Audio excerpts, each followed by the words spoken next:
Chrome এখনকার সময় সবচেয়ে জনপ্রিয় ইন্টারনেট ব্রাউজার। উইন্ডোজ হোক কিংবা অ্যান্ড্রয়েড বা যে কোনো প্ল্যাটফর্ম, সব জায়গাতে আমরা গুগল ক্রোম ইউজ করে থাকি। কিন্তু গুগল ক্রোমের ফুল পটেনশিয়ালটা আমরা ইউজ করতে পারি না, কারণ গুগল ক্রোমের অনেক ফিচার্স আছে এবং অনেক হিডেন টিপস অ্যান্ড ট্রিক্স আছে, যেগুলো সম্পর্কে আমরা অনেকেই অবগত না। আজকের ভিডিওতে আমি আপনাদের সাথে গুগল ক্রোমের দুইটি গুরুত্বপূর্ণ ফিচার্স এবং hidden tips and tricks share করব। সেগুলো জানার পরে আপনার ইন্টারনেট ব্রাউজিংটা আরো বেশি সহজ হয়ে যাবে আর গুগল ক্রোমের ফুল পটেনশিয়ালটা আপনি ইউজ করতে পারবেন। চলুন তাহলে শুরু করা যাক। শুরু করার আগে বলে নিচ্ছি, যারা যারা এই চ্যানেলের নতুন দর্শক হয়ে আছেন তারা অবশ্যই এই চ্যানেলটিকে সাবস্ক্রাইব করবেন, আর যারা যারা সাবস্ক্রাইব করেছেন তাদেরকে অসংখ্য ধন্যবাদ। আমাদের লিস্টের প্রথম ফিচারটা হচ্ছে ট্যাব গ্রুপিং।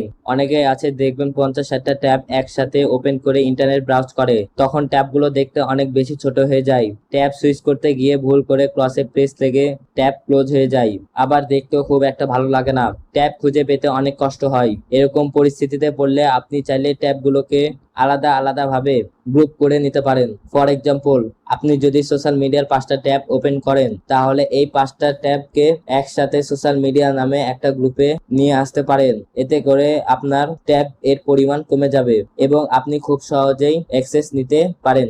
গ্রুপ করার জন্য যে কোনো ট্যাবের রাইট বাটনে ক্লিক করবেন, তাহলে দেখবেন একটা অপশন আছে add tab to new group. আপনি চাইলে নতুন গ্রুপ ক্রিয়েট করতে পারেন। তখন গ্রুপের নাম দিবেন এবং সেই গ্রুপকে একটা কালার দিয়ে ডেনোট করতে পারেন, যেন আপনি সহজে চিনতে পারেন সেই কালারটা দিয়ে। কালার এবং নাম দিয়ে হয়ে যাবে গ্রুপ। এরপরে আপনি নতুন আরো ট্যাব এই গ্রুপে অ্যাড করতে চাইলে প্রত্যেকটাতে ট্যাবের রাইট বাটনে ক্লিক করে আপনি অ্যাড ট্যাব টু গ্রুপ এ যাবেন এবং ডান পাশে গেলে দেখবেন সেই নতুন গ্রুপের নাম লেখা আছে যেটা আপনি ক্রিয়েট করেছিলেন, অথবা আপনি চাইলে আরো নতুন গ্রুপ ক্রিয়েট করতে পারেন। ট্যাবগুলোকে আরো একসাথে আপনি চাইলে মিনিমাইজ করতে পারেন। যা ট্যাব এর যে নাম বা গ্রুপের যে নাম, ট্যাবগুলোকে আরো একসাথে আপনি চাইলে মিনিমাইজ করতে পারেন। জাস্ট ট্যাবের যে নামটা এবং গ্রুপের যে নামটা সেখানে প্রেস করলে মিনিমাইজ হয়ে যাবে, আবার প্রেস করলে এক্সপান্ড হয়ে যাবে।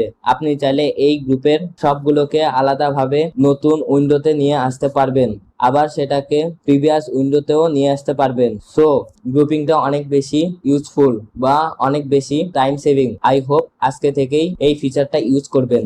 সেকেন্ড ফিচারটা হচ্ছে কোনো একটা স্পেসিফিক টেক্সট হাইলাইট করে কারো কাছে লিংক পাঠানো। ফর এক্সাম্পল, আপনি একটা আর্টিকেলের স্পেসিফিক একটা পার্ট কাউকে পড়তে বলছেন, কিন্তু আপনি তাকে আসলে বুঝতে পারছেন না সেই আর্টিকেলের কোন পার্টটা সে পড়বে। সো আপনি চাইলে সেই পার্টটা হাইলাইট করে তার কাছে লিংক পাঠাতে পারেন।